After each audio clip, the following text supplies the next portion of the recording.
പ്രിയപ്പെട്ട പ്രേക്ഷകരെ, നമ്മൾ മാനാഞ്ചിറ മൈതാനിലേക്ക് എത്തുകയാണ്. കോഴിക്കോടിന്റെ നഗരഹൃദയങ്ങളിലൂടെ സഞ്ചരിച്ച് അതിന്റെ ഹൃദയ മധ്യമായ മാനാഞ്ചിറയിലേക്ക് നമ്മൾ എത്തിയിരിക്കുകയാണ്. മാനാഞ്ചിറ മൈതാൻ എന്ന് പറയുന്നത് ഇത് നഗരത്തിന്റെ തൊട്ടു മധ്യത്തിലുള്ള ഒരു പച്ചപ്പ്, ഒരു ഹരിതാഭ, ഒരു വലിയ മരം. ഇവിടെ ഒരുപാട് സാഹിത്യകാരന്മാർ, അതിപ്പോ ആരൊക്കെയാണ്, എസ് കെ പൊറ്റക്കാടാവട്ടെ, MD വാസുദേവൻ നായരാവട്ടെ, വൈക്കം മുഹമ്മദ് ബഷീർ, സഞ്ജയൻ, ഇവരൊക്കെ വന്നിരുന്ന് വൈകിട്ട് വെടിവട്ടം പറഞ്ഞുകൊണ്ടിരുന്ന സ്ഥലമൊക്കെയാണ്. ഒരുപാട് സാഹിത്യകാരന്മാർ വന്നു പോയ ഒരു സ്ഥലമാണ്. അങ്ങനെ ഒരുപാട് ചരിത്രമുള്ള ഒരു മാനാഞ്ചിറ മൈതാനമാണ്. ഇവിടെ നിൽക്കുമ്പോൾ മാനാഞ്ചിറ മൈതാനിൽ അവിടെ പ്രേക്ഷകർക്ക് കാണാം, അവിടെ ഓരോരോ പോളാർ ബിയറിന്റെയും ഹിമക്കരടിയുടെയും ഓരോ ക്രിസ്മസ് പാപ്പായുടെയും ഒക്കെ ഓരോ രൂപങ്ങൾ കാണാം. അത് ലൈറ്റ് ആൻഡ് സൗണ്ട് ഷോ ആണ്. ഇലൂമിനേറ്റിംഗ് ജോയ്, സ്പ്രെഡിംഗ് ഹാർമണി എന്നുള്ളതാണ് കേരള ടൂറിസത്തിന് ഇത്തവണത്തെ ഹാപ്പി ന്യൂ ഇയർ ദിന സന്ദേശം. 2025 വരാൻ ഇനി ദിവസങ്ങൾ മാത്രമേ ഉള്ളൂ. മാനാഞ്ചിറയും കോഴിക്കോടും കേരളവും ഒക്കെ അതിനുവേണ്ടി ഒരുങ്ങിക്കഴിഞ്ഞിരിക്കുന്നു. എങ്ങനെ മാനാഞ്ചിറ ഇന്നലെ എങ്ങനെ ഒരുങ്ങി, എത്രത്തോളം മനോഹരമായിരുന്നു ഇന്നലത്തെ ഒരുക്ക പരിപാടികൾ എന്നുള്ളതിന്റെ ഒരു റിപ്പോർട്ടാണ്. അപ്പോൾ ആ റിപ്പോർട്ടിന് മുൻപ് പ്രിയപ്പെട്ട പ്രേക്ഷകർക്ക് എല്ലാവർക്കും ഹാപ്പി ന്യൂ ഇയർ. പോട്ടോ ഹാപ്പി ന്യൂ ഇയർ.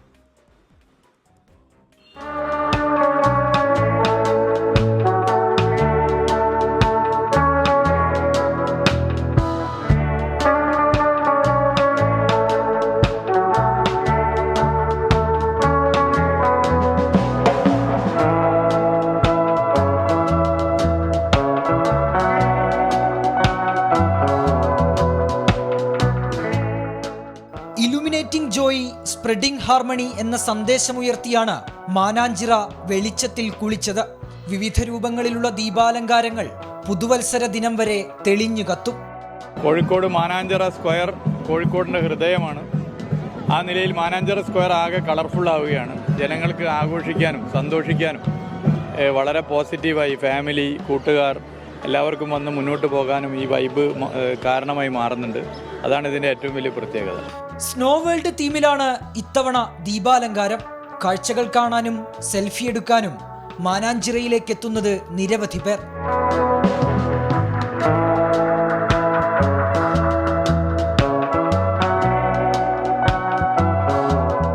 നല്ലൊരു സംഭവമാണ്. എല്ലാ വർഷവും ഇത് നടത്തുന്നത് വളരെ നല്ല കാര്യമാണ്. കാരണം സമൂഹത്തിന് നല്ലൊരു സന്ദേശം ഇതിന്റെ ബാക്കിൽ.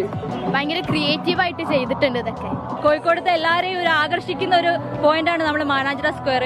അത് ഇത്രയും മനോഹരമാക്കി തന്നതിന് സാറിനോട് ഒന്നുകൂടി നന്ദിയുണ്ട്. കഴിഞ്ഞ വർഷത്തെ കാണി സീന അടിപൊളി പടക്കൊക്കെ ഈ വർഷം സൂപ്പറായിട്ടുണ്ട്.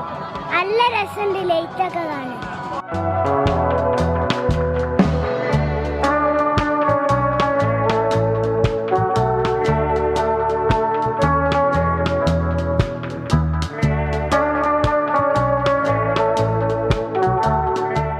പുതുവർഷത്തെ വരവേൽക്കാൻ മനോഹരമായി അണിഞ്ഞൊരുങ്ങിയിട്ടുണ്ട് മാനാഞ്ചിറ. ദീപാലങ്കൃതമായ വ്യത്യസ്ത തീമുകളാണ് ഇത്തവണത്തെ പ്രത്യേകത. അഭിജിത്ത് മുഴക്കുന്ന്, 24 കോഴിക്കോട്. ഇനിയിപ്പോൾ കുറച്ച് ദിവസം മാത്രമേ ഉള്ളൂ 2024 വിട പറഞ്ഞ് 2025 കടന്നുവരവിനായി നമുക്ക് സ്വാഗതം ചെയ്യാം. 2025 നമ്മൾ കുറേയധികം സങ്കടങ്ങൾ കണ്ട വർഷമാണ് 2024. കുറേയധികം സന്തോഷങ്ങൾ കണ്ടു ഇല്ല എന്ന് പറയുന്നില്ല. പക്ഷേ അങ്ങനെ സന്തോഷ സമ്മിശ്രം ഒരു വർഷം കൂടി അവസാനിക്കുകയാണ്. അപ്പോൾ അടുത്ത വർഷം വരുമ്പോഴേക്കും സങ്കടങ്ങളില്ലാത്ത സന്തോഷങ്ങൾ മാത്രമുള്ള വർഷമായിരിക്കണമേ ദൈവമേ എന്നുള്ളതാണ് നമ്മുടെ പ്രാർത്ഥനയെങ്കിലും അങ്ങനെയല്ല. മനുഷ്യജീവിതം എന്ന് പറയുന്നത് ഈ പറയുന്ന സന്തോഷ സമ്മിശ്രമാണ്. ഇവിടെ 2025 എന്ന് പറയുന്ന ഈ മാനാഞ്ചിറയിൽ ഒരുക്കിയിരിക്കുന്ന വലിയ ഒരു കട്ടൗട്ടിന് മുന്നിൽ നിൽക്കുകയാണ്. പ്രിയപ്പെട്ട പ്രേക്ഷകർക്ക് അത് കാണാം. ഇത് മാത്രമല്ല, നേരത്തെ ഞാൻ പറഞ്ഞതുപോലെ പോളാർ ബിയർ ഉണ്ട്. ഇവിടെ വലിയ ദിനോസറുകളുണ്ട്. ഓരോരോ അവിടെ അത് മുതലയാണോ എന്തോ അങ്ങനെയുള്ള ഓരോ രൂപമുണ്ട്. ഇത് രാത്രി കണ്ടാൽ മാത്രമേ ഇത് സംഭവം കത്തുള്ളൂ നമുക്ക് എന്താണെന്നുള്ള കാര്യം. മൊത്തം ലൈറ്റൊക്കെ ആയിട്ട് വളരെ ഗംഭീരമാണ് മാനാഞ്ചിറ ഈ പുതുവത്സരത്തിന്റെ ദിവസങ്ങളിൽ. അപ്പോൾ ആഘോഷമാക്കാൻ കോഴിക്കോട്ടുകാരും കേരളവും ഒക്കെ ഒരുങ്ങിക്കഴിഞ്ഞിരിക്കുന്നു. നമ്മൾ നേരെ ഡൽഹിയിലേക്ക് ഒന്ന് പോകുന്നു. അവിടെ 2024 ഒടുക്കം അവസാനമാകുമ്പോഴേക്കും അവിടെ 3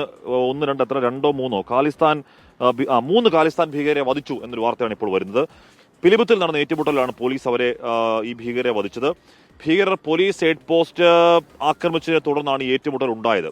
ബൽറാം നെടുങ്ങാടി വിവരങ്ങളുമായി ചേരുന്നു. Balram, good morning. ഈ സംഭവം എന്താണ്? പ്രകോപനമില്ലാതെ അവർ പോലീസ് ഹെഡ് പോസ്റ്റ് ആക്രമിക്കുകയായിരുന്നോ? എന്താണ് അവരുടെ പദ്ധതി? ആ പദ്ധതി വിപുലമായ പദ്ധതിയായിരുന്നോ ബൽറാം?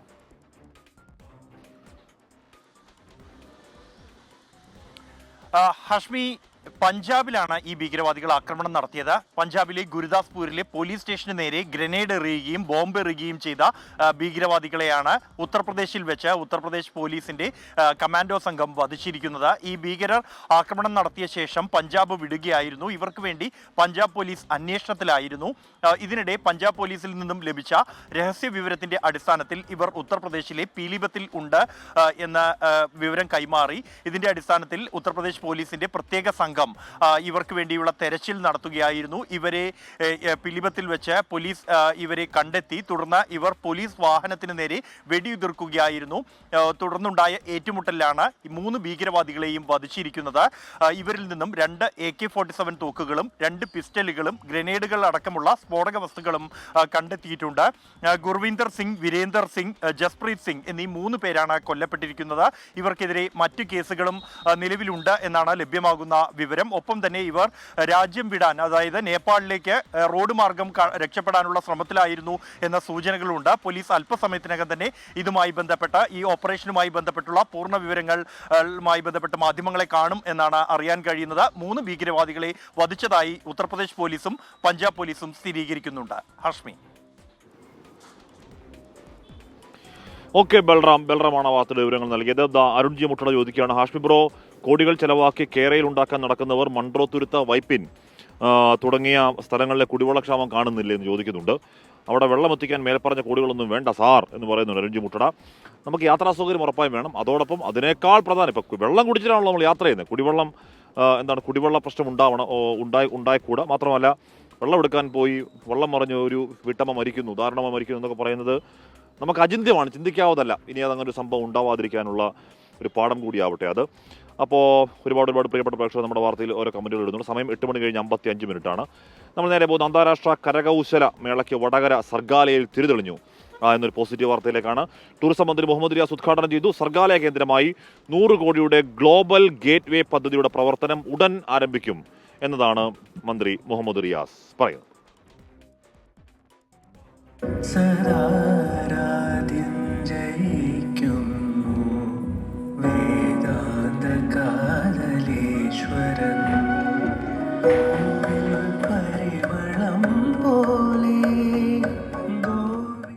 കലയുടെയും കരകൗശലത്തിൻ്റെയും വലിയ മേളനം, അതെ, അതിന് തുടക്കമായി.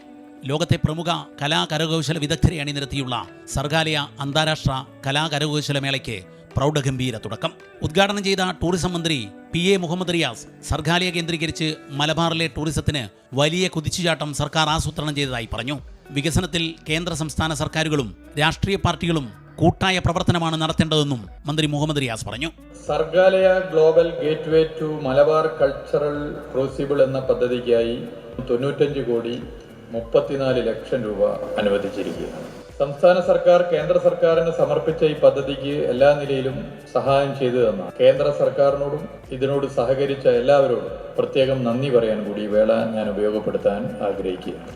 കക്ഷി രാഷ്ട്രീയ ഭേദമന്യേ നമ്മളെല്ലാവരും ഒന്നിച്ച് കേരളത്തിലെ ടൂറിസം വകുപ്പ് നടപ്പിലാക്കുന്ന ഈ പദ്ധതിക്കൊപ്പം നിന്ന് ഇത് യാഥാർത്ഥ്യമാക്കാൻ, സമയബന്ധിതമായി പൂർത്തീകരിക്കാൻ, അങ്ങനെയുണ്ടല്ലോ, നമുക്ക് അനന്തമായി നീളാൻ പറ്റില്ല. എന്തായാലും ഫണ്ട് അനുവദിക്കപ്പെട്ടു. ഇനി ഇത് യാഥാർത്ഥ്യമാക്കാൻ യുദ്ധകാലാടിസ്ഥാനത്തിൽ ഇടപെടുക എന്നുള്ളതാണ്. ലോക ടൂറിസം ഭൂപടത്തിൽ സർഗാലയത്തിന് ഇതിനകം തന്നെ വലിയ സ്ഥാനമുണ്ടെന്ന് ചടങ്ങിൽ അധ്യക്ഷത വഹിച്ച രാജ്യസഭാംഗവും ഒളിമ്പിക്സ് അസോസിയേഷൻ പ്രസിഡന്റുമായ PT ഉഷ പറഞ്ഞു.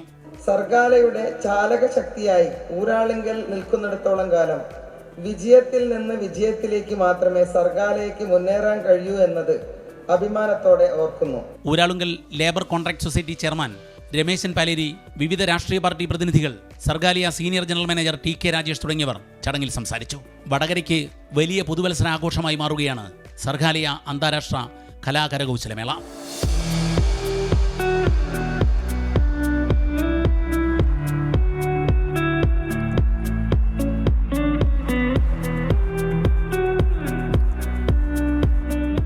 ദീപക് ധർമ്മടം, 24 കോഴിക്കോട്. അപ്പോൾ വെൽക്കം ബാക്ക് പ്രിയപ്പെട്ട പ്രേക്ഷകരെ. സമയം 8 മണി കഴിഞ്ഞ് 58 മിനിറ്റ് 59 മിനിറ്റ്. അപ്പോൾ ഇപ്പോൾ ഈ അല്പസമയത്തിന് 9 മണിയാവും. അത് ഞാൻ പറഞ്ഞിട്ടുണ്ടോ അറിയാം, അങ്ങനെയല്ല പ്രേക്ഷകർ വിചാരിച്ച്. ഓക്കെ, ഇതാ ഇവിടെ ജിമ്മാണ്. ജിമ്മിനകത്ത് 15 വയസ്സ് താഴെയുള്ള കുട്ടികളെ യാതൊരു കാരണവശാലും പ്രവേശിപ്പിക്കരുത്. പ്രവേശിപ്പിച്ചാൽ ശിക്ഷാ നടപടികൾ നേരിടേണ്ടി വരും എന്നൊക്കെ പറയുകയാണ്. ഇതൊരു ചെറിയ ജിമ്മാണ്, ചെറുതല്ല, അത്യാവശ്യം നല്ല തിരക്കില്ലാത്ത വലിയ ജിമ്മാണ്. അപ്പോൾ ആ ജിമ്മിൽ അല്പസമയത്തിനകം തന്നെ ജിമ്മന്മാർ ഇവിടെ ജിമ്മിനുള്ള പ്രവർത്തനങ്ങൾ. ചേച്ചി നമസ്കാരം, വാ. എപ്പോൾ വന്നേ? മലയാളം ഉള്ള മലയാളം പറഞ്ഞാൽ മതി. ഇങ്ങോട്ട് വാ. ഇങ്ങോട്ട് പേരെന്നത്? ഊരങ്ക് മധുര കേരളമാ പിടിച്ചിருக்கு. வீட்டுக்காரர் இங்கே தான் இருக்காரு. அப்படியா? அப்போ கேரளமா பிடிச்சிருக்கு, மதுரையா பிடிச்சிருக்கு? ரெண்டு எல்லாமே பிடிச்சிருக்கு. அப்போ എനിക്ക് തമിഴ് தெரியும். தமிழ் தெரியும். தமிழ் தெலுங்கு. ഓക്കേ, എല്ലാം தெரியும். ചായ സാപ്പിട്ടോ? ചായ എന്നുമേ தான் കുടിക്കണം. ഭക്ഷണം കഴിച്ചോ? ഇല്ല, ഭക്ഷണം കഴിച്ചില്ല. ഇനി കഴിക്കണം. അപ്പോൾ അടിച്ചോളി. சரிங்க சார். சரி. അപ്പോൾ ചേച്ചിക്ക് മലയാളം അറിയത്തില്ല, നമ്മൾ അങ്ങോട്ട് തമിഴ് ഇറക്കി. തമിഴൊന്നുമല്ല, ചെറിയ തമിഴ് ഇച്ചിരി. അപ്പോൾ നമ്മൾ ഈ ജിമ്മിൽ നിന്നുകൊണ്ട് നമ്മൾ പറയാൻ പോകുന്നത് സ്പോർട്സ് വാർത്തകളിലേക്കാണ്, കായിക വാർത്ത.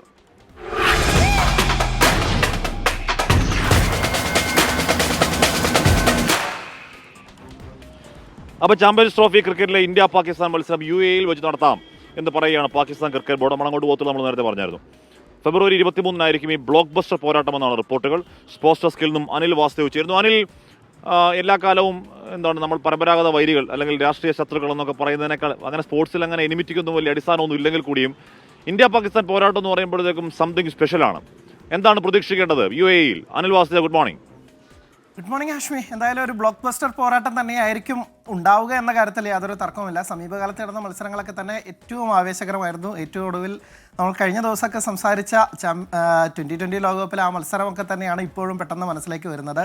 അശ്വിൻ്റെ ആ മത്സരം, അശ്വിൻ ആ വൈഡിന് വേണ്ടി ശ്രമിച്ചതും അല്ലെങ്കിൽ വിരാട് കോഹ്ലിയുടെ വലിയ ഇന്നിങ്സും, അത്തരം ഒരു പോരാട്ടം വീണ്ടും UAE-യിൽ കാണാമെന്നാണ് പ്രതീക്ഷിക്കുന്നത്. UAE ന്യൂട്രൽ വേദിയായി പരിഗണിക്കാമെന്നാണ് ഇപ്പോൾ പാക് ക്രിക്കറ്റ് ബോർഡ് ICCക്ക് ഒഫീഷ്യലി പറഞ്ഞിരിക്കുന്നത്. അതായത് ഇന്ത്യ പാകിസ്ഥാനിൽ പോയി കളിക്കാനില്ലെന്നും ഇന്ത്യയുടെ മത്സരങ്ങൾ മറ്റൊരു വേദിയിൽ നടത്തണമെന്നും ടൂർണമെൻറ്റ് ഹൈബ്രിഡ് മാതൃകയിലാക്കണമെന്നുമായിരുന്നു ഇന്ത്യയുടെ ആവശ്യം, BCCIയുടെ ആവശ്യം. ഒടുവിൽ പാകിസ്ഥാന് അതിന് വഴങ്ങേണ്ടി വന്നു. BCCIയും ഒപ്പം തന്നെ ICCയും വലിയ സമ്മർദ്ദം പാകിസ്ഥാന് മേൽ ചുമത്തി.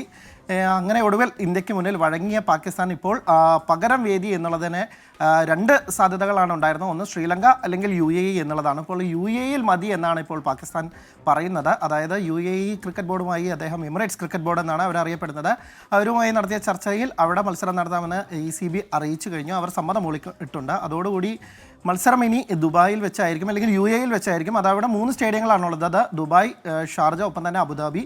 വലിയ ഒക്യുപ്പൻസി അല്ലെങ്കിൽ കൂടുതൽ കാണികളെ ഉൾക്കൊള്ളുന്നത് ദുബായിൽ വെച്ചാണ്, അവിടുത്തെ സ്റ്റേഡിയത്തിലാണ്. അപ്പോൾ ദുബായിൽ വെച്ചായിരിക്കും മത്സരം എന്നുള്ളത് ഏറെക്കുറെ ഉറപ്പായി കഴിഞ്ഞു. ഈ ടൂർണമെൻറ്റിൻ്റെ ഫിക്സ്ചർ എപ്പോഴേ വരേണ്ടതായിരുന്നു. ഈ ഒരു തർക്കം മൂലം വൈകി പോവുകയായിരുന്നു. അപ്പോൾ വൈകാതെ തന്നെ ഈ ഫിക്സ്ചർ വരുമെന്നും അതിൻ്റെ പല ഡീറ്റെയിൽസും ഇപ്പോൾ പുറത്തേക്ക് വരുന്നത്. ഇന്ത്യ പാകിസ്ഥാൻ ബ്ലോക്ക് ബസ്റ്റർ പോരാട്ടം ഫെബ്രുവരി 23-നായിരിക്കും എന്നുള്ളതാണ് ഇപ്പോൾ ESPN അടക്കമുള്ള വലിയ മാധ്യമങ്ങളൊക്കെ തന്നെ റിപ്പോർട്ട് ചെയ്യുന്നത്.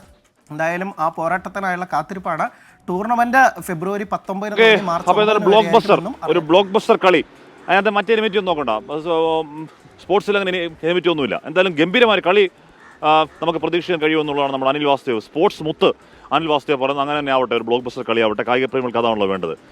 ഇവിടെ റീന സതീശൻ പറഞ്ഞു, ഹാഷ്മി ഉങ്ക തമിഴ് റൊമ്പ സൂപ്പറങ്കെ എന്ന് പറയുന്നുണ്ട്. ഇവിടെ തമിഴിലൊക്കെ നമ്മുടെ അണ്ണൻ തമ്പിക്കും തങ്കച്ചിക്കും വണക്കം നன்றി എന്ന് വേറൊരു പ്രേക്ഷകൻ പറയുന്നുണ്ട്. അപ്പോൾ തമിഴിലൊക്കെ നമ്മുടെ പ്രിയപ്പെട്ട പ്രേക്ഷകർ കമൻറ്റ് ബോക്സിൽ ഇടാണ്.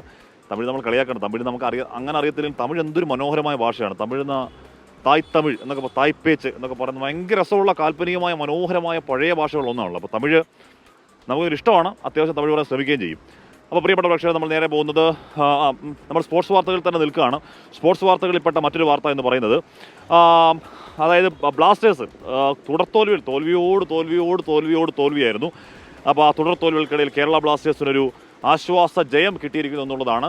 ഒരുപാട് തോൽവികൾക്ക് ശേഷം വരുന്ന ഒരു ജയം, അത് അനൽപമായ വലിയ സന്തോഷം നൽകുന്ന ജയമാണ്. ആ സന്തോഷത്തിന് നടുവിലാണ് കേരള ബ്ലാസ്റ്റേഴ്സ് മുഹമ്മദൻ സ്പോർട്ടിങ്ങിനെ 1-2 വരെ എതിരില്ലാത്ത 3 ഗോളുകൾക്കാണ് നമ്മുടെ മഞ്ഞപ്പട പൊട്ടിച്ചുവിട്ടത്.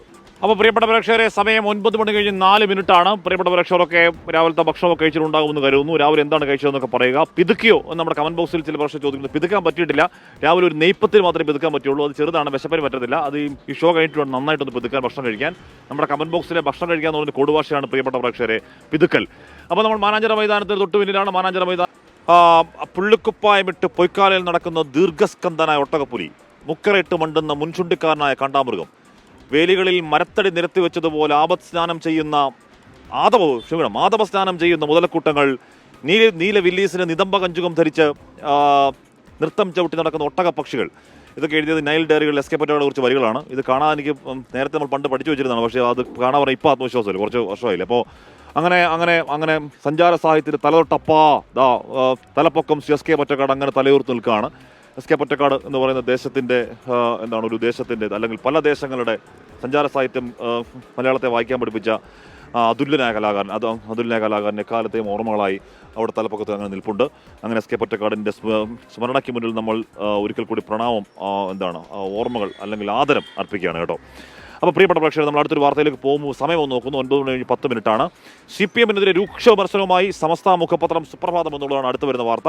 വയനാട്ടിലെ UDF ജയം വർഗീയ ചേരിയുടെ പിന്തുണയിലാണെന്ന വിജയരാഘവന്റെ പരാമർശം മുസ്ലിം വിരുദ്ധതയും വെറുപ്പും നിറഞ്ഞതാണെന്നാണ് വിമർശനം.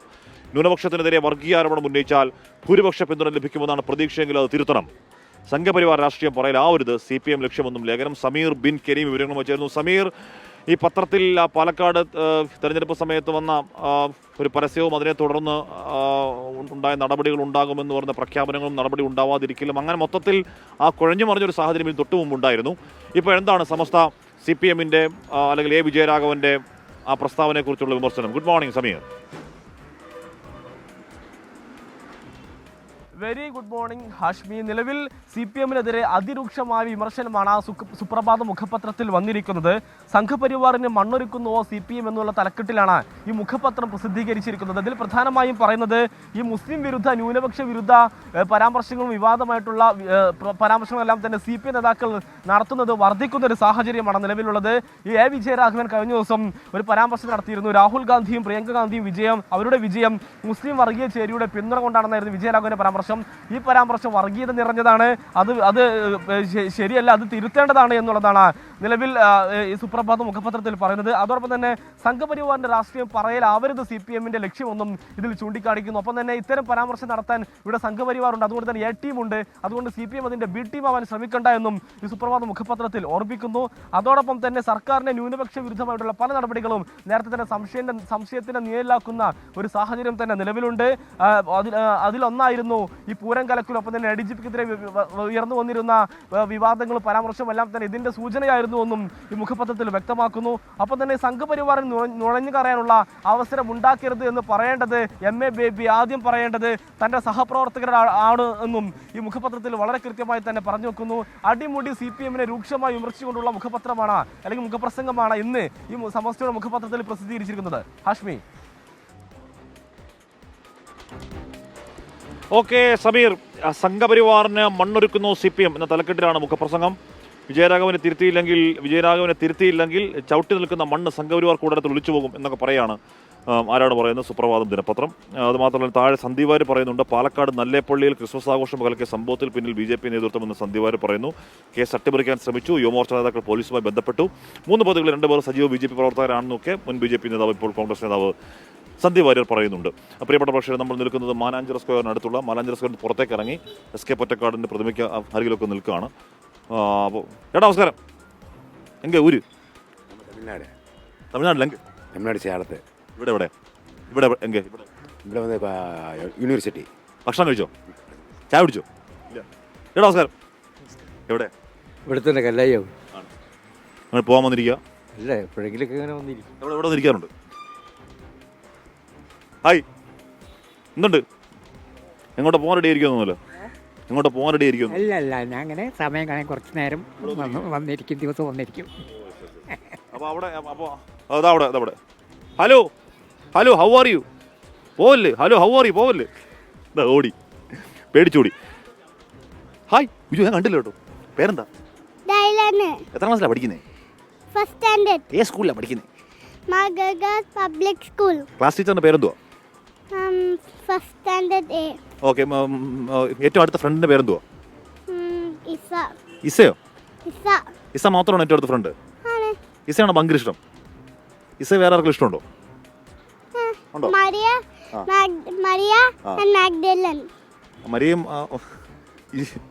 എല്ലാ ഫ്രണ്ട്സ് ഇസ, മരിയ, മഗ്ദലിന ഒക്കെയാണ് ഫ്രണ്ട്സ്. അടിച്ചു പൊളിക്കട്ടോ. പാട്ട് പാടോ രണ്ടുപേരും? ആ പാടം കൊണ്ട് ഒന്നും അല്ലേ.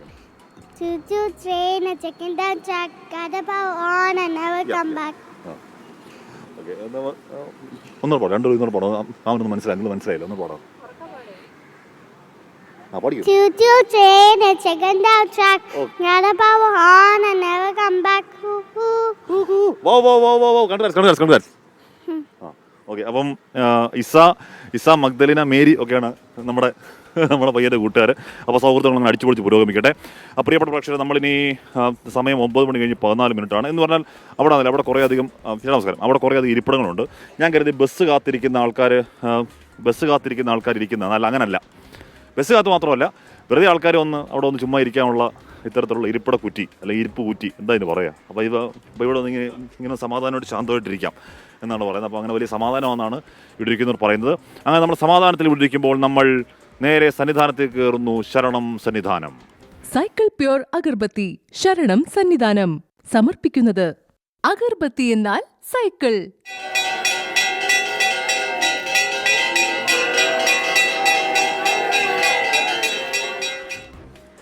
അപ്പോൾ ശബരിമലയിൽ തീർത്ഥാടകർക്ക് എന്തോ നേരിയ കുറവുണ്ടെന്ന് പറയുന്നുണ്ട്. ഇന്നലെ 76,000 പേരാണ് ദർശനം നടത്തിയത്. തുടർച്ചയായി 4 ദിവസം 90,000-ന് മുകളിലായിരുന്നു തീർത്ഥാടകരുടെ എണ്ണം. അശ്വിൻ പാലാഴി സന്നിധാനത്തും ചെയ്യുന്നുണ്ട്. അശ്വിൻ, തിരക്ക് കുറഞ്ഞോടെ മരക്കൂട്ടത്തടക്കം ഏർപ്പെടുത്തിയ നിയന്ത്രണം ഒഴിവാക്കുകയാണോ?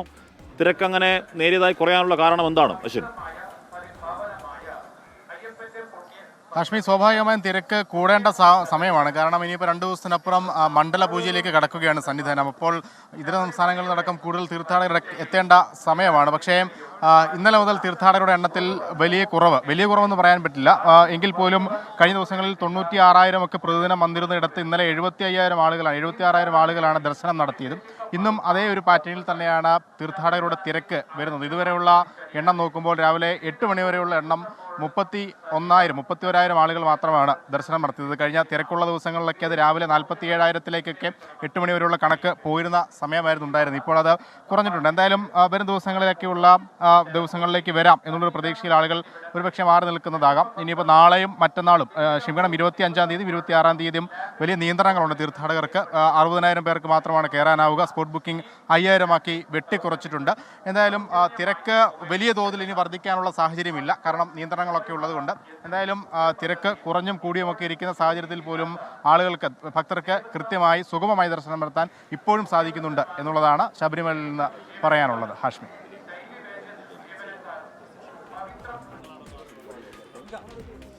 അപ്പോൾ പ്രിയപ്പെട്ട പ്രേക്ഷകർ, അപ്പോൾ അതാണ് എന്ന് പറഞ്ഞാൽ സാധാരണതയിൽ നല്ല തിരക്കുണ്ടാകുന്ന സമയമാണ്. ഇപ്പോൾ നേരിയ തോതിൽ എന്തോ തിരക്ക് കുറവാണ് എന്നാണ് പറയുന്നത്. അപ്പോൾ അതുകൊണ്ട് ഇവിടെ നമ്മൾ ഇത് വലിയങ്ങാടിയുടെ പശ്ചാത്തലത്തിൽ ഇവിടെ കോഴിക്കോടിൻ്റെ മാനാഞ്ചിറ സ്ക്വയറിന് തൊട്ടിപ്പുറത്ത് ഒരുക്കിയിരിക്കുന്ന ഒരു ചിത്ര ചുവരാണ്. നല്ല രസമുണ്ട്. നമ്മൾ നേരത്തെ പറയുന്ന പോലെ ഇവിടെ ഒന്ന് ചുമ്മാ ഇരിക്കുക, ഇവിടെ ഒന്ന് ചുമ്മാ ഇങ്ങനെ ഇരിക്കാം. ചുമ്മാ എന്തെങ്കിലും ഷോപ്പിംഗ് നടത്താം, ചായ കുടിക്കാം. ചുമ്മാ ഒന്ന് കുറച്ച് ഇരുന്നിട്ട് പോകാൻ പറ്റിയ വളരെ ശാന്തവും ഇപ്പോൾ നഗരമാണെങ്കിൽ കൂടിയും വളരെ ശാന്തമായിരിക്കാൻ പറ്റിയ ഒരു സ്ഥലത്ത് നമ്മൾ നിൽക്കുകയാണ്. നമ്മൾ നേരെ ശബരിമലയിലേക്ക് ഒന്നുകൂടി പോകുന്നു. അവിടെ എന്താണ് ഇന്നത്തെ ചടങ്ങുകളിലേക്ക്? BLM housing cooperative society limited ശബരിമലയിലെ ചടങ്ങുകൾ സമർപ്പിക്കുന്നത് Bharat Lajna multi state housing cooperative society limited.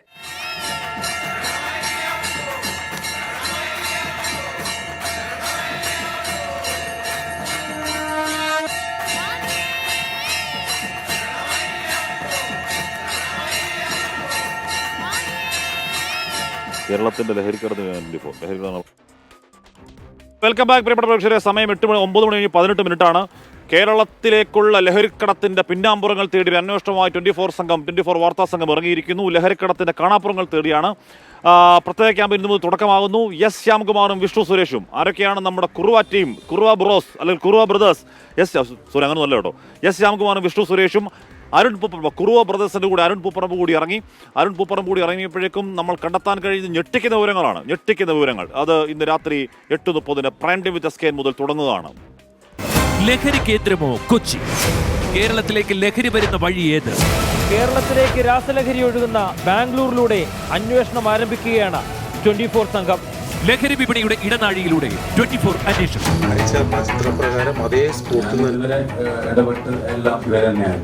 ഞെട്ടിക്കുന്ന ദൃശ്യങ്ങളും വെളിപ്പെടുത്തലുകളും. എസ് ശ്യാംകുമാറും വിഷ്ണു സുരേഷും അരുൺ പൂപ്പറമ്പയും കണ്ടെത്തിയ വിവരങ്ങൾ.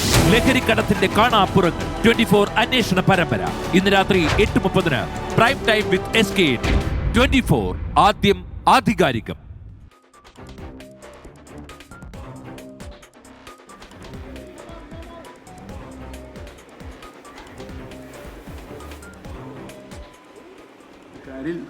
ഒരാളാണ്.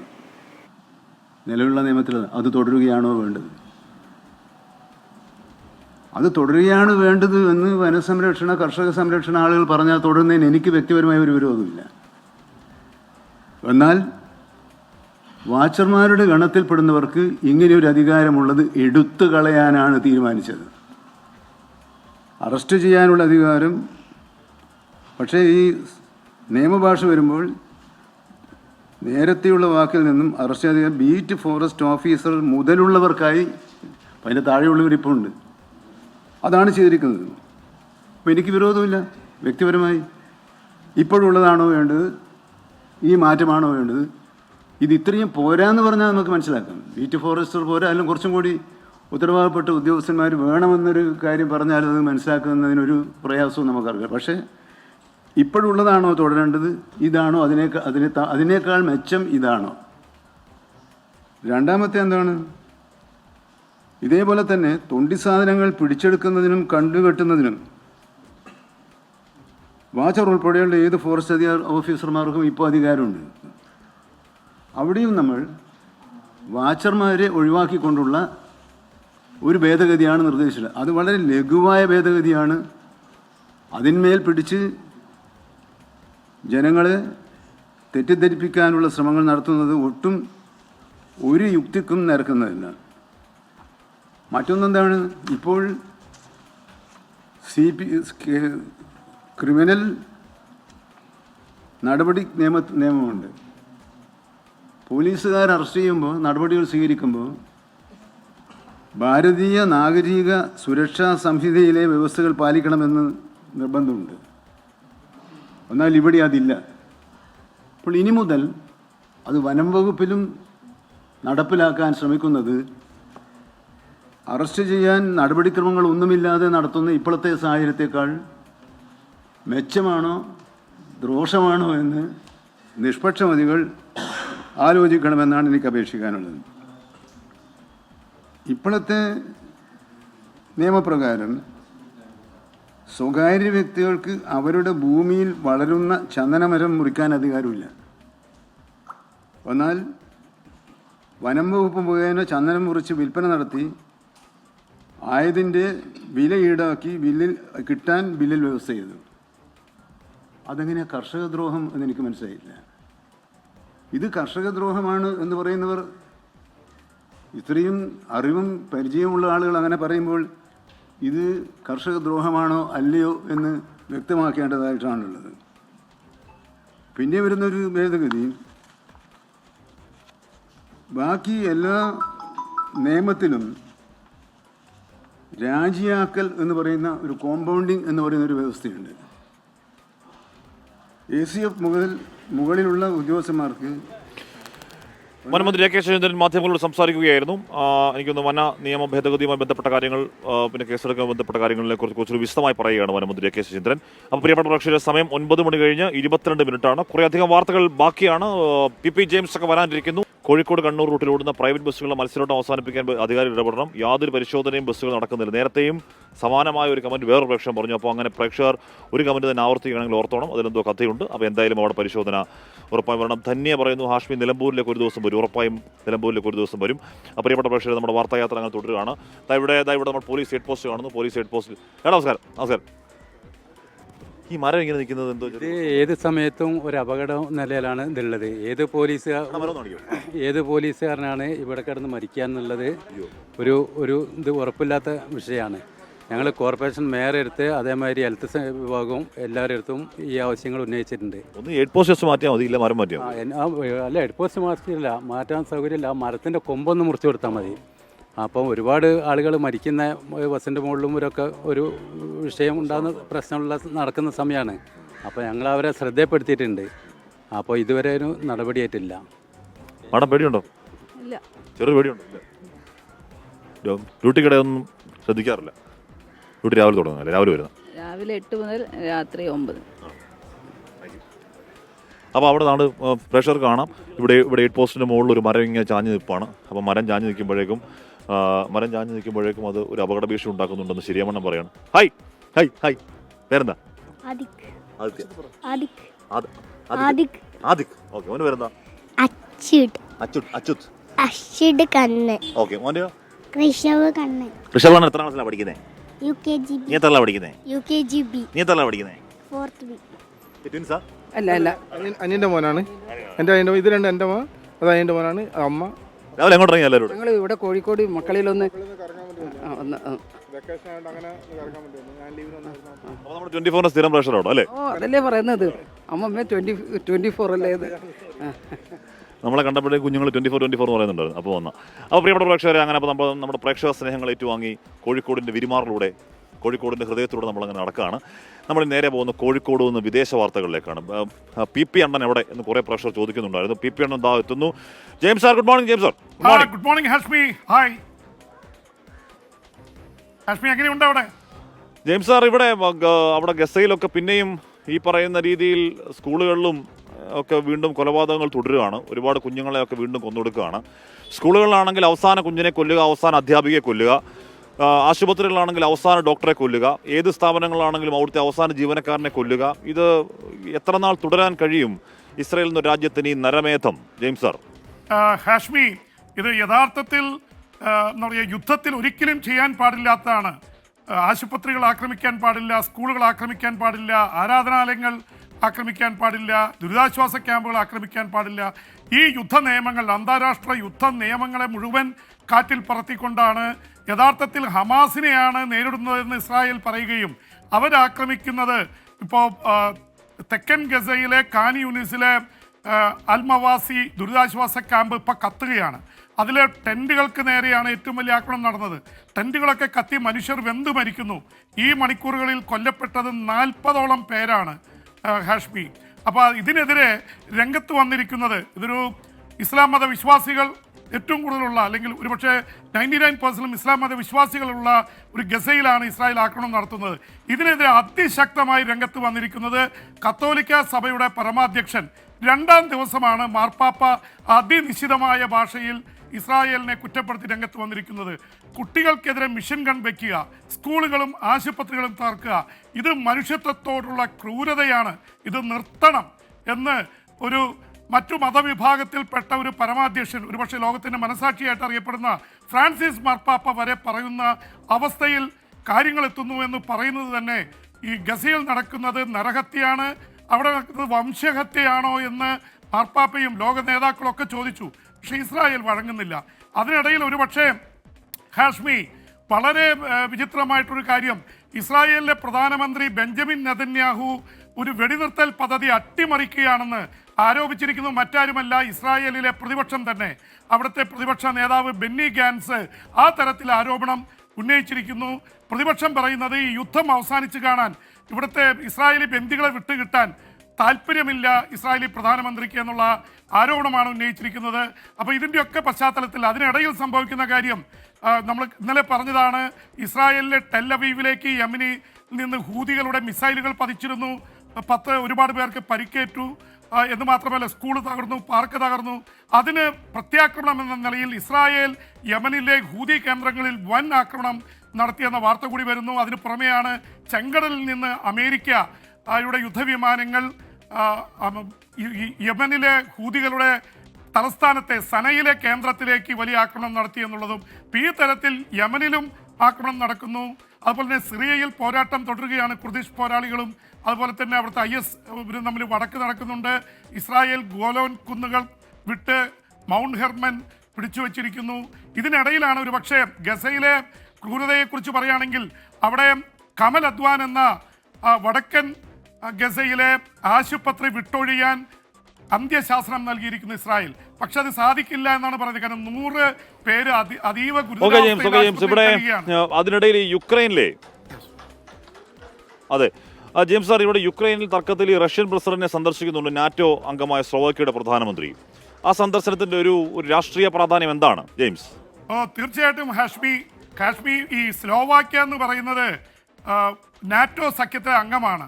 പ്രത്യേകിച്ച് യൂറോപ്യൻ യൂണിയനും അമേരിക്കയും ഒക്കെ അടങ്ങുന്ന നോർത്ത് അറ്റ്ലാന്റിക് ട്രീറ്റി ഓർഗനൈസേഷൻ്റെ ഭാഗമായ സ്ലോവാക്യ അതിനാടകീയവും അപ്രതീക്ഷിതവുമായിട്ട് റഷ്യൻ പ്രസിഡന്റ് പുടിനെ സന്ദർശിച്ച് ഉക്രൈനെതിരെ അതിശക്തമായി രംഗത്ത് വന്നിരിക്കുന്നു. കാരണം സ്ലോവാക്യയിലേക്കും മറ്റ് ചില രാജ്യങ്ങളിലേക്കും ഹംഗറിയിലേക്കൊക്കെ ഗ്യാസ് വരുന്നത് റഷ്യയിൽ നിന്നാണ്.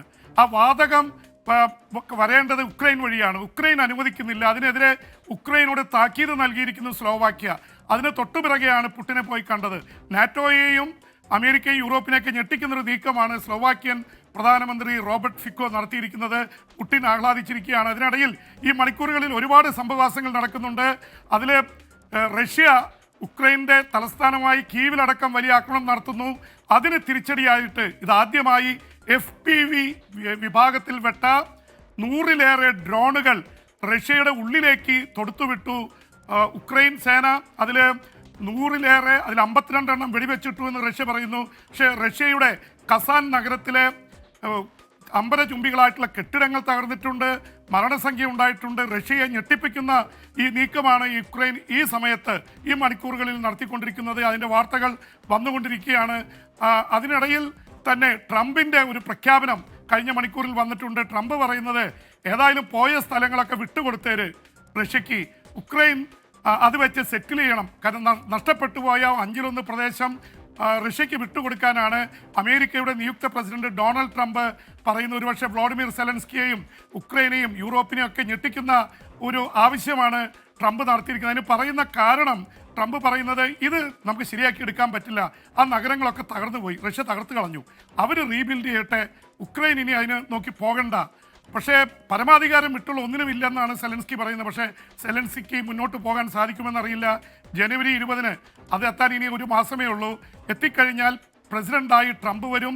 പശ്ചിമേഷ്യൻ രാഷ്ട്രീയം മാറും, ഉക്രൈൻ്റെ രാഷ്ട്രീയം മാറും, ലോകത്ത് മുഴുവൻ വിറപ്പിച്ചുകൊണ്ടിരിക്കുക. അതിനിടയിൽ പനാമ കനാല് തങ്ങൾക്ക് വേണ്ടി വന്ന പിടിച്ചെടുക്കുന്നു വരെ ട്രംപ് പറഞ്ഞു കഴിഞ്ഞു. അവിടെ പ്രൈസ് കൂട്ടിയിരിക്കുകയാണ്, വാടക കൂട്ടിയിരിക്കുന്നു. അതുകൊണ്ട് പനാമ പ്രസിഡന്റ് അതിനെതിരെ വന്നിട്ടുണ്ട്. കാനഡയിൽ പ്രശ്നം ഉണ്ടാക്കിയിരിക്കുന്ന 25% നികുതി കൊടുത്തില്ലെങ്കിൽ ഒരു കാര്യവും അമേരിക്കയിലേക്ക് കടത്തിവിടില്ല, അല്ലെങ്കിൽ അമേരിക്കയുടെ 51ാം സംസ്ഥാനമായി കാനഡ മാറിക്കൊള്ളൂ. ഇങ്ങനെ ട്രംപ് വിറപ്പിച്ചുകൊണ്ടിരിക്കുകയാണ്. അപ്പോൾ പശ്ചിമേഷ്യയിലെ രാഷ്ട്രീയം ഒരുപാട് മാറും. സൗദി രാജകുമാരനുമായിട്ട് വലിയ ബന്ധമുണ്ട്. സൗദി, UAE തുടങ്ങിയിട്ടുള്ള രാജ്യങ്ങളുമായി അബ്രാഹാം അക്കോർഡ് കൊണ്ടുവന്ന ട്രംപ് ഈ ഇവിടുത്തെ രാഷ്ട്രീയം മാറ്റിമറിക്കുമെന്ന് ഉറപ്പാണ്. എന്തായാലും ഉക്രൈൻ വല്ലാത്ത ഒരു അവസ്ഥയിലേക്ക് പോയിക്കൊണ്ടിരിക്കുന്നു. ഉക്രൈൻ യുദ്ധത്തിൽ ഒരുപക്ഷെ വ്ളാഡിമിർ സെലൻസ്കിക്ക് മാനസികമായ ആഘാതമുണ്ടാക്കാവുന്ന നിലപാടുകളാണ് അമേരിക്കയുടെ പുതിയ നിയുക്ത പ്രസിഡന്റ് എടുത്തുകൊണ്ടിരിക്കുന്നത്. Hashmi. Okay James, thank you James, thank you P James. പ്രിയപ്പെട്ട പ്രേക്ഷകരെ, മൊത്തത്തിൽ ഒരു ക്രിസ്മസ് വൈബാണ്. നമ്മൾ SM സ്ട്രീറ്റിലേക്ക് വന്നപ്പോഴേക്കും ഇവിടെ ക്രിസ്മസ് ട്രീ ഒക്കെ കണ്ടു. ഈ ചേച്ചിയുടെ തലയിരുന്ന ഒരു ക്രിസ്മസ് തൊപ്പിയെടുത്ത് ഞാൻ തലയിൽ വെച്ചു. അപ്പോൾ അങ്ങനെ നാടും നഗരവും അങ്ങനെ ക്രിസ്മസ് അകത്തും നല്ല നല്ല ഗംഭീരമായ എല്ലാ കടകളിലും ഇത്ര ചെറിയ നക്ഷത്രങ്ങളും വലിയ നക്ഷത്രമൊക്കെ അണിഞ്ഞൊരുങ്ങിയിരുന്നു. ക്രിസ്മസ് സ്റ്റോക്കുകളൊക്കെ എല്ലാ കടകളിലും വന്നിരിക്കുന്നു. എല്ലാം ഉറപ്പായും എല്ലാം ആഘോഷം എന്ന് പറയുമ്പോൾ അത് വ്യാപാരങ്ങളുടെ കൂടി ആഘോഷമാണല്ലോ. അപ്പോൾ നഗരവും അങ്ങനെ ക്രിസ്മസ് സെലിബ്രേഷൻ ഒരുങ്ങുകയാണ്. അപ്പോൾ ഹാപ്പി ക്രിസ്മസ് വൈബ്സിലേക്ക്.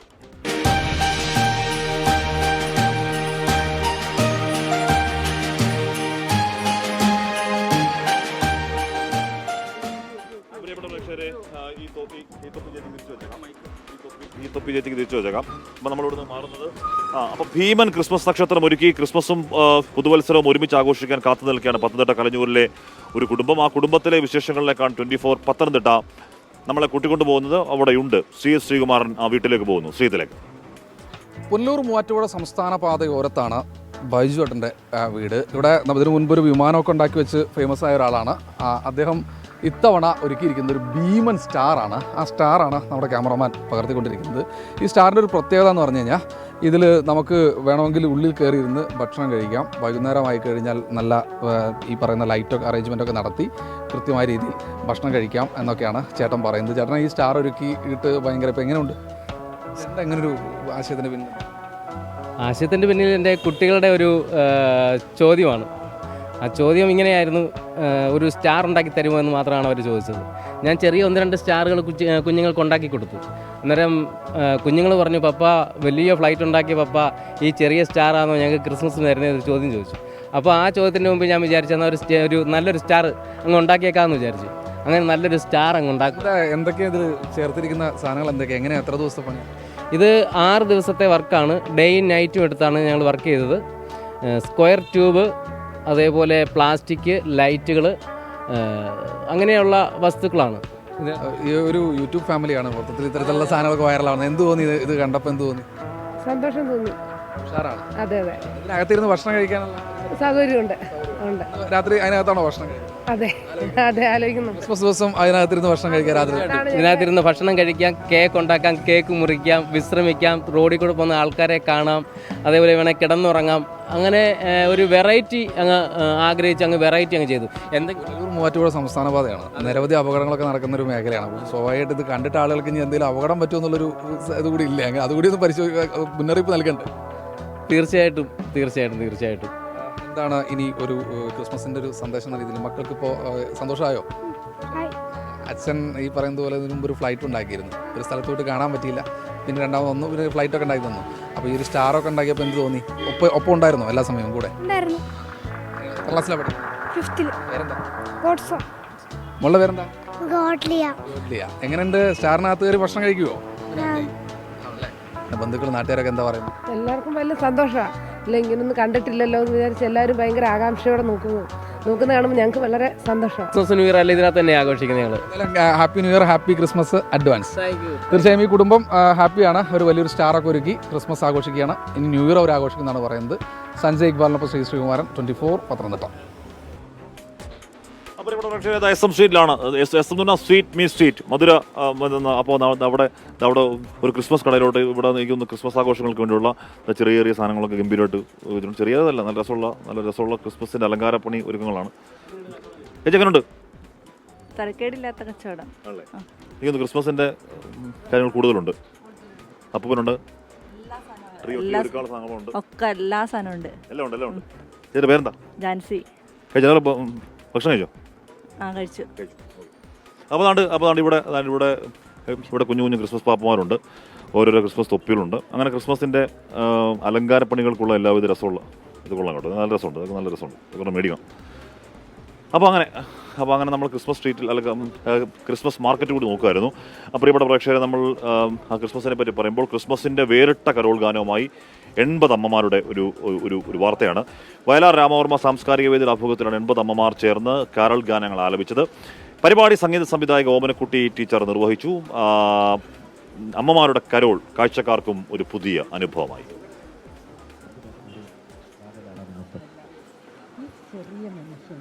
എങ്ങനെ ഇതെല്ലാം സാധിക്കും? എനിക്കും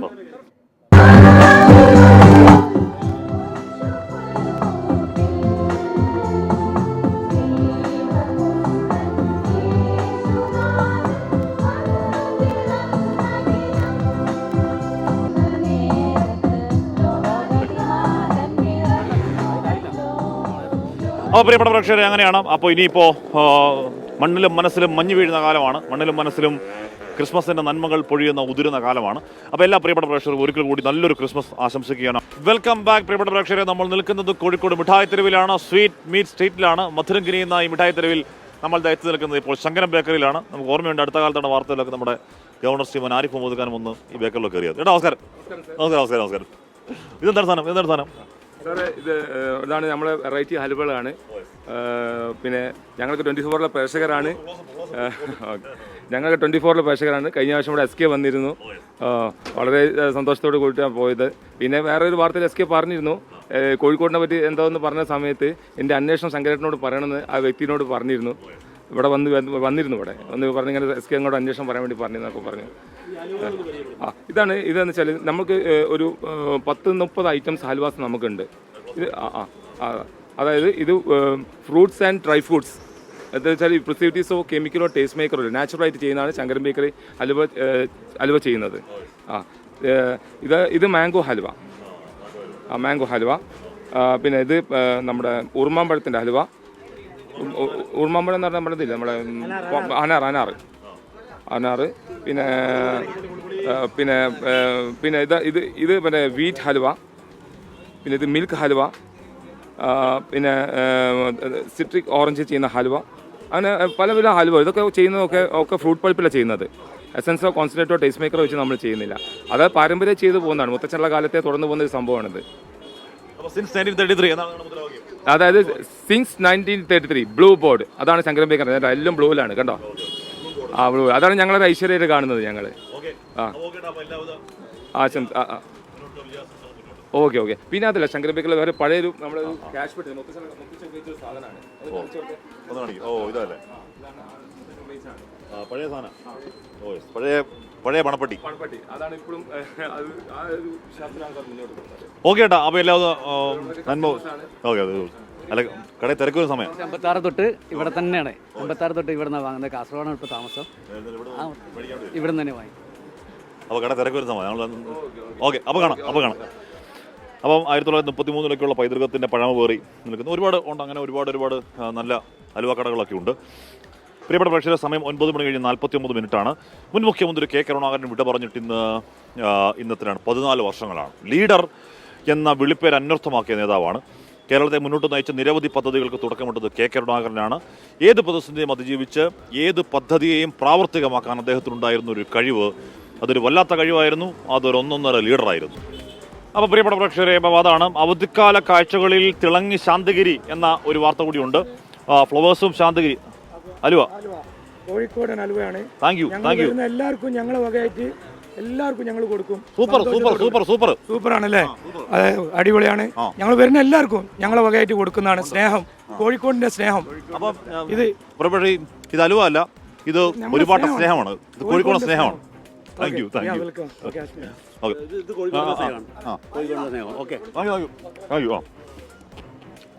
അപ്പം അവധിക്കാല കാഴ്ചകളിൽ തിളങ്ങി എന്ന് പറഞ്ഞാൽ ഇന്ന് കഴിച്ച അലുവ കഴിഞ്ഞ് കണക്കില്ല കേട്ടോ. ബ്രേക്ക് സമയത്തൊക്കെ അലുവ ചുമ്മാ കഴിക്കുക. അപ്പോൾ അവധിക്കാല കാഴ്ചകളിൽ തിളങ്ങി ശാന്തഗിരി. ഫ്ലവേഴ്സും ശാന്തഗിരി ആശ്രമവും ചേർന്ന് സംഘടിപ്പിക്കുന്ന ശാന്തഗിരി ഫെസ്റ്റിവൽ ജനമേറ്റെടുത്ത് കഴിഞ്ഞു. അവധിക്കാലം ആഘോഷിക്കുന്നവർക്ക് ഒരുപാട് സസ്പെൻസുകൾ ശാന്തഗിരി ഫെസ്റ്റിലുണ്ട്. MG പ്രതീഷ് ശാന്തഗിരി ആശ്രമത്തിൽ നിന്നും ചേരുന്നുണ്ട്. പ്രതീഷ്, എന്തൊക്കെയാണ് ശാന്തഗിരി ഫെസ്റ്റിലേക്ക് എത്തുന്ന ഒരാളെ കാത്തിരിക്കുന്ന വിസ്മയങ്ങൾ, മഹാവിസ്മയങ്ങൾ?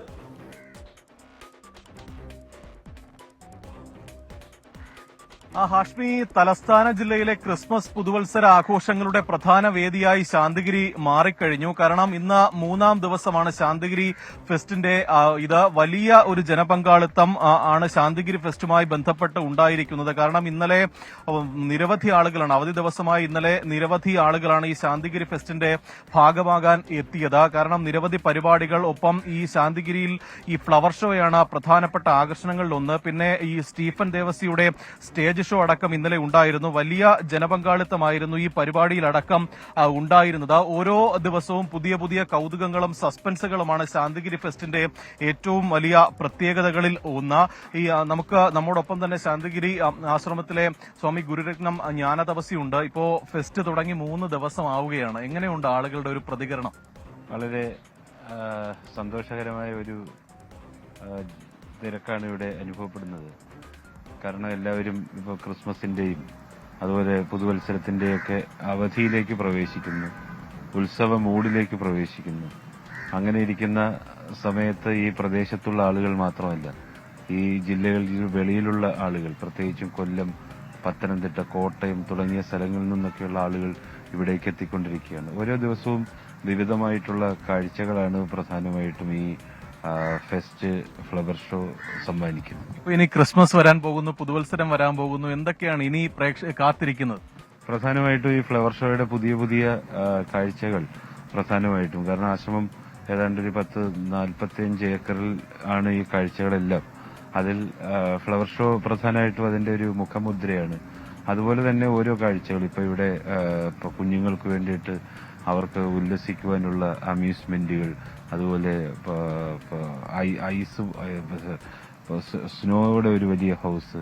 അപ്പോൾ കുട്ടികൾക്കാണെന്നുണ്ടെങ്കിൽ അവിടെ എന്റർടൈൻ ചെയ്യാനുള്ള സൗകര്യങ്ങൾ, അതുപോലെ സ്റ്റേജ് ഷോസ്, പിന്നെ മറ്റുള്ള സ്ഥലങ്ങളിൽ നിന്നൊക്കെ ഈ എക്സിബിഷന്റെ കാര്യങ്ങളിൽ നിന്നൊക്കെ ഉപരിയായിട്ട് ഈ ഇവിടെ വന്നിരിക്കുന്ന ഇതിന്റെ ഈ ഷോപ്പിംഗ് ഒരു പ്രത്യേക അനുഭവമായിട്ടാണ് എല്ലാവർക്കും ഇത് ചെയ്യാൻ കഴിയുന്നത്.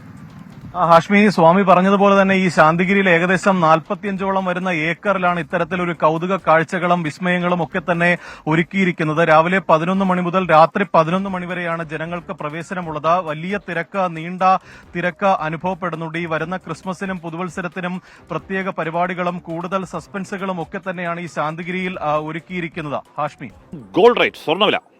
ഇന്നത്തെ സ്വർണ്ണനിരക്ക് സമർപ്പിക്കുന്നത് സ്പർശ ഗോൾഡ് ആൻഡ് ഡയമണ്ട്സ്. ഡിജിറ്റലാകൂ ഇനി സ്പർശയോടൊപ്പം.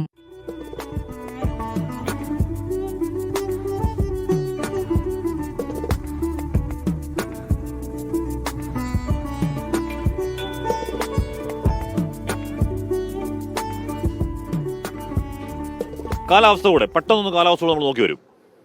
ഇപ്പോഴത്തെ കാലാവസ്ഥ സമർപ്പിക്കുന്നത് Berger paints 100 years of trust.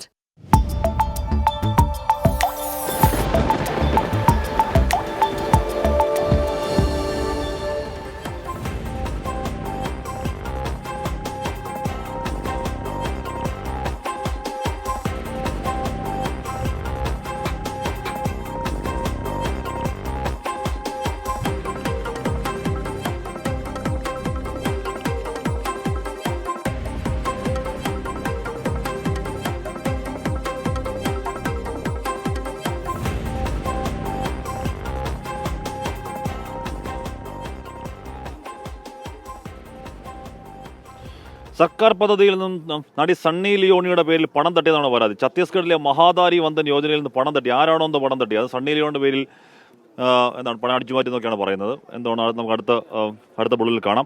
പ്രിയപ്പെട്ട പ്രേക്ഷകർ, നമ്മുടെ മധുര തെരുവിൽ നിന്ന്, മിഠായി തെരുവിൽ നിന്ന്, കോഴിക്കോട് നിന്ന്, ബീച്ചിൽ നിന്നൊക്കെ നമ്മൾ രാവിലെ മുതൽ നമ്മൾ കാണുകയായിരുന്നു. വാർത്ത പറയുന്നത് തൽക്കാലം അത് പൂർണ്ണമാകാൻ പോകുന്നു. അപ്പോൾ ദീപക് ധർമ്മടം നമ്മൾ നൈസായിട്ട് വൈൻഡപ്പ് ചെയ്യാണ്. അപ്പോൾ വൈൻഡപ്പ് ചെയ്യുമ്പോൾ നമ്മൾ ഈ ദൃശ്യങ്ങളെല്ലാം നമ്മുടെ പ്രേക്ഷകരെ ഗംഭീരമായി എത്തിച്ചവരെ പരിചയപ്പെടുത്തണം. ആദ്യം പ്രവീൺ ധർമ്മശാല. വെൽക്കം പ്രവീൺ. മിസ്റ്റർ പ്രവീൺ. പ്രവീൺ ധർമ്മശാല. ഇനി ഇതാ രാജേഷ് വളരെ കൊണ്ട് ഇങ്ങോട്ടേക്ക് ഫ്രെയിമിലേക്ക് വരും. മുനീഫ് ഇങ്ങോട്ടേക്ക് ഫ്രെയിം പിടിക്കുന്നു. രാജേഷ് വളരെ കൊണ്ട് യെസ് ഓക്കെ. അപ്പോൾ മുനീഫ് തിരൂർ ഇതാ സന്തോഷ് അങ്ങോട്ടേക്ക് വയ്ക്കൂ ഫ്രെയിം. സന്തോഷ് കൊച്ചിയിൽ എത്തിയാണ്.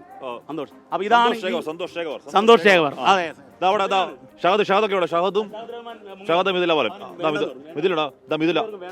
മിഥില കയ്യിൽ ഒരു കുത്ത് ഹലുവ കേട്ടിട്ടുണ്ട്. കോഴിക്കോടൻ ഹലുവ.